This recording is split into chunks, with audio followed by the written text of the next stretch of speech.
Hi, this is Mitzi with Corcoran Barrister Real Estate here in Houston, Texas. I recently wrote a blog post about selling your home for sale by owner and how to kind of do that and some risks and pitfalls associated. But I linked some resources from the Texas Real Estate Commission on there as well. So I'll attach those in my bio. But I wanted to dig in deeper on why you might want to reconsider going for sale by owner and using an agent. In my blog post, I kind of outlined a few different things, but I wanted to just detail some of them. One being the expertise that you pay for with a real estate agent. A lot of people have had bad experiences with real estate agents in the past, and I completely understand that. In the post, I said something like, I'm not talking about every real estate agent. I'm talking about finding the right real estate agent. So finding an agent that is worth the value and cost of what you're going to pay in their broker's commission. Myself being one of those. And I had a couple examples of ways that I was able to save people money and heartache that I thought we would dive into. So one of the examples I wanted to talk about was how I had a client, and he didn't go for sale by owner, but he could have been in a pickle. He bought a house for me, and then it was new construction when he bought it. So when the buyer had their inspector come, the buyer's inspector noticed some cracking around the exterior foundation. It was pretty minor. It wasn't wider than a thumbnail, and it wasn't stairwell, but they were concerned. So I had an additional inspector come out. He thought it was okay, but theirs didn't. So they called a foundation company to come out, and Foundation and Company came out and said, that'll be $15,000.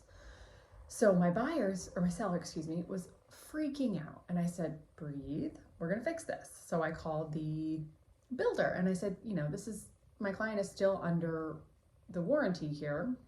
Can you have somebody come look at it? And the builder essentially told me, you're SOL. They said, unless that house slides off that foundation, we're not coming out. It might have just been a builder thing anyway.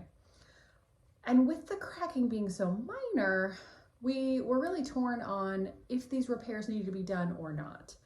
And my client is facing a huge bill and the fact that if this fell through and anyone after, he's gonna have to tell them, hey, there were concerns about the floor or the foundation, which is, what you do, you disclose.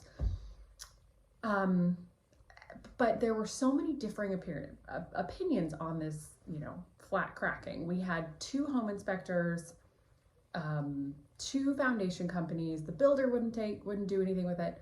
I advised my client to go and call a forensic engineer. So I had a contact. I had somebody. They came out. It was a couple $100. It wasn't inexpensive. I think it was $300 maybe. But an engineer who that is their whole job and can make that definitive opinion said, no, this is not a problem. And my client didn't have to, it satisfied everybody that this is not a problem. This is normal cracking at the foundation on the grout line.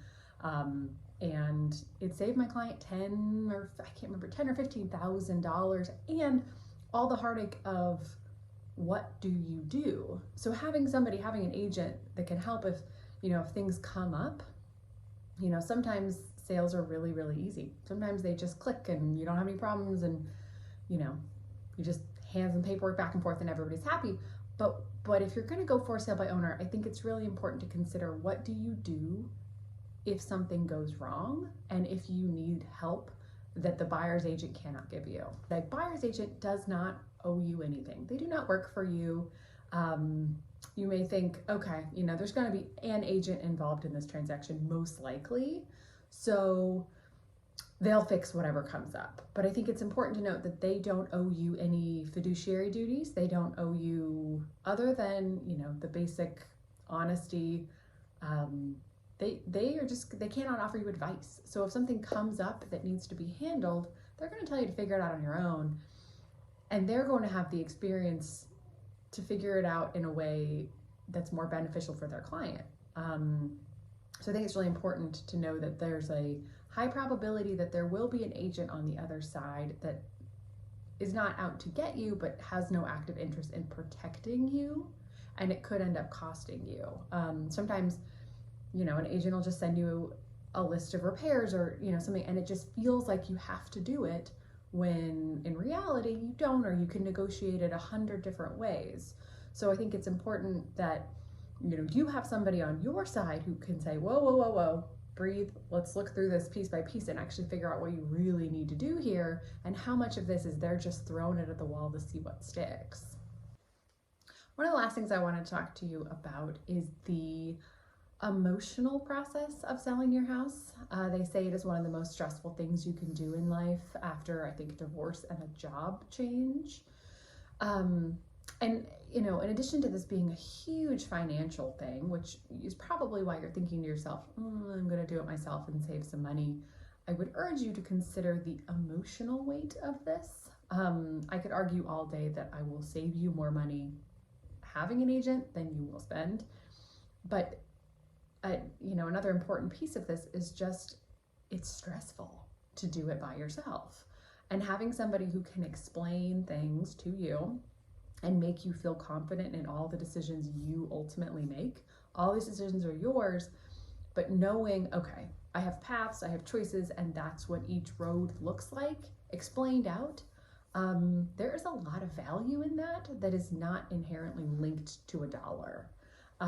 Making sure and that you can sleep at night being like, okay, Mitzi explained everything, and I know my options, I know my choices, rather than tossing and turning, being like, I don't know what to do, and I don't know what each one of these means. So basically, I think that the emotional component often gets forgotten because we're so focused on the dollars and the cents, that, we forget just how hard it is and how stressful it is to move.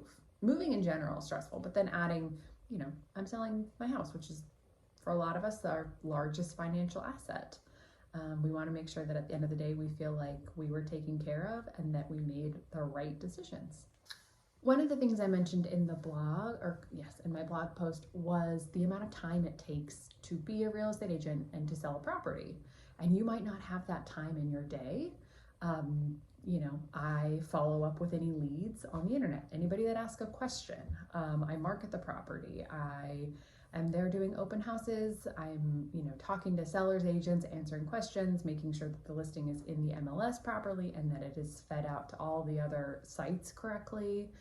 When paperwork comes in, making sure that the paperwork from the buyer side was filled out correctly and that, all of our deadlines are met on time, and making sure that, you know exactly when you need to hit your, important dates so that we're not in default, and meeting, getting you information for contractors if you need repairs, and, all of these things that really add up to a lot of time and just kind of grunt work at a certain point. There is a lot of paperwork and just little steps in selling a house that you just kind of have to boop, boop, boop, that you might not want to do by yourself, and you might realize it's easier to pay someone to do this, to make sure that everything's done, and all I have to do is talk to Mitzi.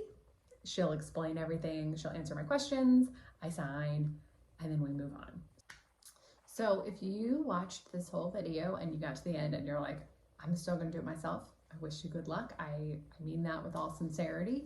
I truly do. I hope it sparks a passion for you and that you go get your license, and then, but if you watch this and you're thinking, I'm gonna need some help, call me. I'm happy to come over. I will bring you a market report. We can talk through a potential seller's net sheet. Just kind of give you an idea. It's a low pressure way to, keep looking at this and decide if for sale by owner is right for you, or if you'd be better off with a seasoned agent like myself.